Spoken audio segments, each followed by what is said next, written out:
Hey everyone, how's it going today? Absolutely pouring here. I don't know if you can hear it. I mean, it is absolutely downpouring here. We lost power twice, came back on for a while ago. But anyway, what I'm working on now is I'm working on that 8.1 liter the customer supplied. And one of the exhaust, actually two of the exhaust manifold bolts were broken. I got one out. The other one I cannot for the life of me get out. These are cast iron heads. I was able to heat the surface of the cylinder head just mildly around the bolt, and I got the one out. The other one I have not been able to budge. Can't get it to even think of moving. And it's slowly breaking and getting close to the surface, where I can't get anything more on it. So what I'm going to do is I'm actually going to weld the stub that's sticking out. I'm going to weld on it and try to get a big nut on over top of it and weld that. I'm not going to stick the nut on first and then weld it. I'm going to put weld on the bolt first and then try to catch the nut to it and weld it to it. And then I got to really heat the cylinder head. Let me show you what I got.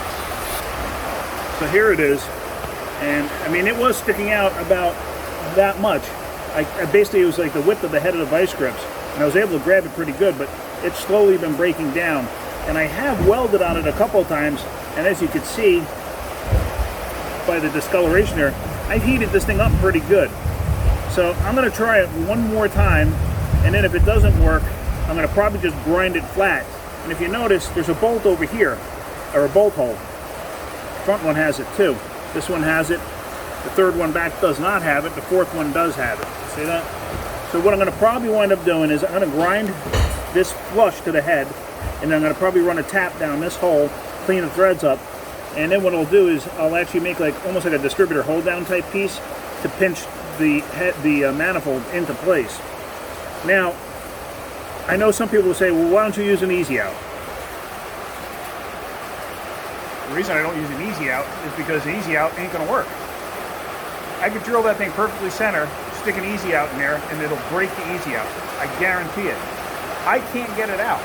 Why can't I get out? Because it's completely seized in the threads. How's an easy out gonna work? Easy out is not a magical tool. It's not going to work. I've seen it many times where people break easy out in the bolt that's left, and then you got a big problem. So at this point, you're just better off, like I said, grinding that down. If it came down to it, what I would do is drill it out and keep drilling it until I got this close to the size that it's supposed to be, and then run a tap down it. I mean, I still might do that for the fact that I've heated it so many times. Now that bolt is kind of hardened, so I can almost guarantee you that I won't be able to stick a drill through there and actually cut through that remainder of the bolt. I've tried it in the past, and usually it becomes a major problem. The only way to actually straighten that out would be to take the head off and probably send it to a machine shop who has a better equipment to do this. I'm not going to bother with that. I'm just going to do this on the block itself, because everything's assembled. It's ready to go in other than that one broken bolt. So let me see what I can do. I'm going to try welding it up, and then like I said, I'm going to try welding a nut to it, a bigger nut. Like I tried a smaller nut before that just fit over. This time I'm going to build that whole thing up with weld and hopefully get enough penetration into that bolt where the bigger nut on there will be able to weld it in place. So let me try that. Let me see how that goes. I'll show you after I do each step how it looks, and then like I said, then I'm going to try heating it up, and then let's see what happens. And I tell you what, it is pouring rain here. I don't think this video does it justice. With a tin roof, I can barely even hear myself think. So there you go, I added to the nipple. Now I'm going to try grabbing that again real quick with just a vice grip to see if I can't move that. But we'll see what happens. I actually have some success. See that? It's actually starting to move. And you gotta be careful when you're doing something like this. It's barely moving. You want to keep moving it back and forth and back and forth. This is time consuming, but it's kind of what you got to do, because if you try to go aggressive, you're going to snap it back off. So let me keep going with this, keep working it and working it and working it. Now I'm trying to spray it with some kind of spray at this point, because that thing is so hot from the weld, the penetrating oil or whatever is not going to get in place. So I may have to heat the edge of the head up a little bit, but I'm going to keep working it for now to see what happens. So there we go, it's coming out. And it took me a while to get it to that point, maybe 10 minutes or so. So there it goes, it's coming out. And I tell you what, I really, really struggled with that yesterday. It did not want to budge free. But I'm glad that came out the way it did. Now, one thing of note, had that not come out, there was one other thing I was going to try that I just remembered. Years and years and years ago, when I first started in this business, I had I believe it was a 318 powered, like Dodge Dart or Plymouth Duster, something along those lines. And one of the spark plugs actually broke, and it broke leaving the threaded portion in the cylinder head. So, trying to figure out how to get it out. And, you know, I was new to the business at the time. I don't know, I was 18 years old, 17 years old. And so, you know, we were sitting there trying with a torch, you know, try to heat it up as much as possible, get in there with an easy out to try to get the darn thing out. It was almost at a point of, hey, we're going to have to take the cylinder head off. Which at that point, if that was the case, the guy was going to junk the car. You know, back then, that car wasn't worth anything.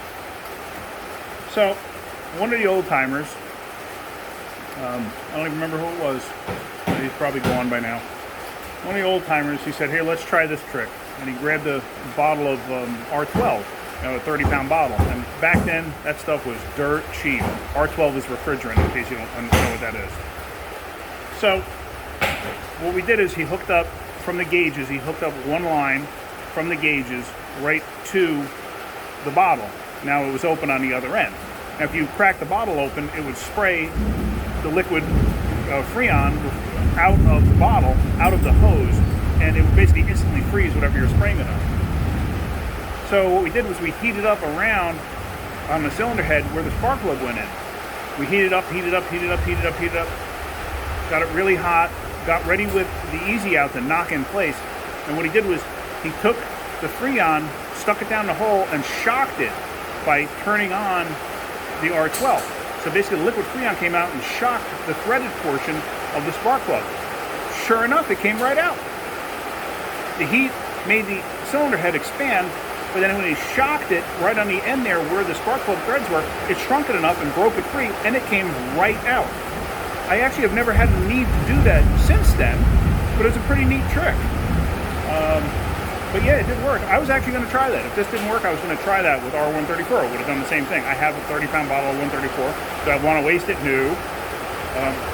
Is it the right thing to do for the environment? No. But sometimes you got to do what you got to do.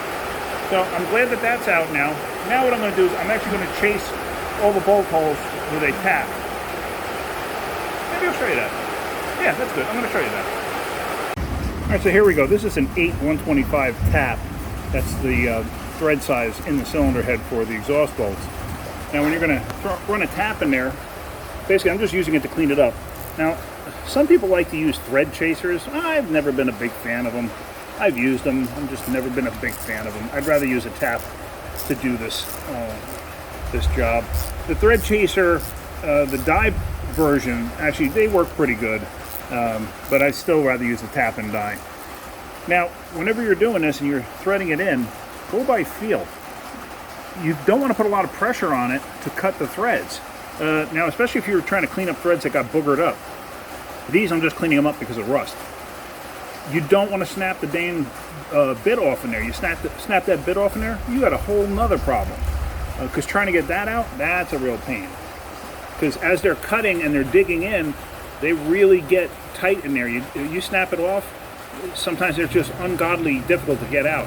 Now, if you snap it off by putting pressure to the side, okay, there it's much easier to get out because you didn't bottom it out and then snap it like you tightened it up. So just something to keep in mind. I sprayed everything with WD-40. I don't have any cutting oil. I'm not a machinist, so it's not something I'm going to have laying around. WD-40 works just fine. If I was a machinist and I did this every day, I'd have cutting oil, but I don't. So, and like I said, just go by feel. And see where I'm holding this ratchet? I'm not putting it's not a lot of pressure I'm putting on this thing going right here. So while I'm doing that, if all of a sudden I feel it get tight, stop, back up. Because like I said, last thing you want to do is break this tool off in the cylinder head because you're going to have a whole nother problem. So let me keep going. I'm going to do all of them, and I'm going to do the other side, and then I'll be all done. So that's it for this one. Hope you got something out of that. If you did, hit that like button. If you couldn't, please subscribe. All right, guys, have a great day. Keep wrenching.